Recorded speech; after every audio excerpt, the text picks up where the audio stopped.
Ankleshwar taluka cooperative purchase and sale યુનિયનની 82મી સાધારણ સભા એપીએમસી ખાતે યોજાઈ હતી, જેમાં વર્ષ 2025-26નો વાર્ષિક અહેવાલ અને હિસાબો સર્વાનુમતે મંજૂર કરવામાં આવ્યા હતા. Ankleshwar taluka cooperative purchase and sale union લિમિટેડની 82મી સાધારણ સભા એપીએમસીના હોલ ખાતે સંસ્થાના ચેરમેન ભરત પંડ્યા, સહકારી આગેવાન કરશનભાઈ પટેલ તથા વાઇસ ચેરમેન અજીતભાઈ પટેલ અને ભરૂચ ડિસ્ટ્રિક્ટ બેંકના કન્સલ્ટન્ટ રજનીકાંત રાવલની અધ્યક્ષતા હેઠળ યોજાઈ હતી.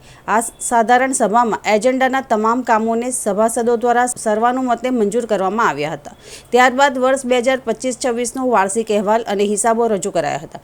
આ પ્રસંગે ભરૂચ ડિસ્ટ્રિક્ટ બેંકના કન્સલ્ટન્ટ રજનીકાંત રાવલ દ્વારા યુનિયનની પ્રવૃત્તિઓનો ચિતાર રજૂ કરી કેટલાક મહત્વના સૂચનો કરવામાં આવ્યા હતા. સભામાં સંસ્થા દ્વારા કરવામાં આવેલા કાર્યો અને યોજનાઓની વિસ્તૃત સમીક્ષા કરવામાં આવી હતી. સાથે જ ભવિષ્યના વિકાસ માટે નવો દ્રષ્ટિકોણ અપનાવતા યોજનાત્મક ચર્ચાઓ પણ કરવામાં આવી હતી. સંસ્થાના મેનેજર સબીર પટેલે ચાલુ સાલે લોકોને ખાદ્ય તેલ કિફાયત ભાવે મળે તે માટે પરચેસ સોસાયટી ખાતે વેચાણ શરૂ કરવામાં આવશે તેવું જણાવ્યું હતું. આ સાધારણ સભા સહકાર ક્ષેત્રના મજબૂત સંકલન અને વ્યૂહાત્મક વિકાસ માટે એક મહત્વપૂર્ણ મંચ સાબિત થઈ હતી. આ પ્રસંગે એપીએમસીના ચેરમેન મુકેશભાઈ પટેલ, જિલ્લા પંચાયતના કારોબારી અધ્યક્ષ પ્રવીણ પટેલ, સંસ્થાના પૂર્વ પ્રમુખ ઇકબાલભાઈ ગોરી સહિત મોટી સંખ્યામાં સભાસદો, વિવિધ મંડળીઓના પ્રતિનિધિઓ અને ખેડૂતો હાજર રહ્યા હતા.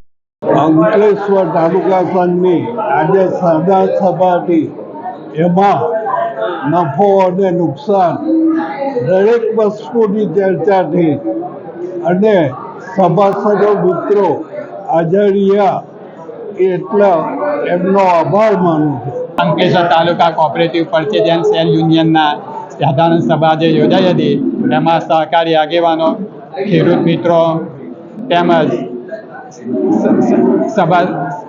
સભાસદમાં જે રજૂ કરેલ આપણે બજેટ સહકારી વર્ષનું બજેટ મંજૂર કરવામાં આવેલ છે, તેમજ બીજા જે સૂચનો મળ્યા છે તે બધા કામો મંજૂર કરવામાં આવ્યા છે.